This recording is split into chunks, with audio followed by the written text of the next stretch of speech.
झुडो में हलंदड़ मुसलसल बरसात तबाही मचाए छॾी।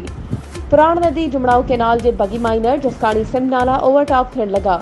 झुडो लग रोशनाबाद वटि सिम नाले खे 200 फुट जो घारो पइजी वियो, जे सबब केतिरा ई ॻोठ पाणी हेठि अची विया आहिनि। बहिराड़ी वारनि इलाइक़नि में लातइदाद कचा घर ड्रही पट पइजी विया।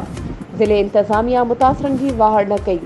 रहवासी बेयारो मददगार झुडो ऐं भरपासे वारनि इलाइक़नि में मुसलसल 3 ॾींहनि खां हलंदड़ बरसात तबाही मचाए छॾी आहे।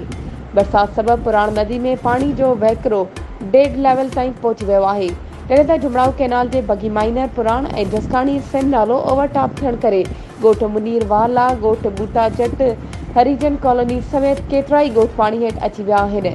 मुसलसल बरसात सबब रोशनाबाद, आहुरी, बांखर, सिल्वर मोरी ऐं ॿियनि हंधनि ते केतिरा ई कचा घर ड्रही पट पइजी विया, जंहिं सबब रहवासी रोड रस्तनि ते आरज़ी झुगियूं क़ाइमु करे बेयारो मददगार वेठल आहिनि।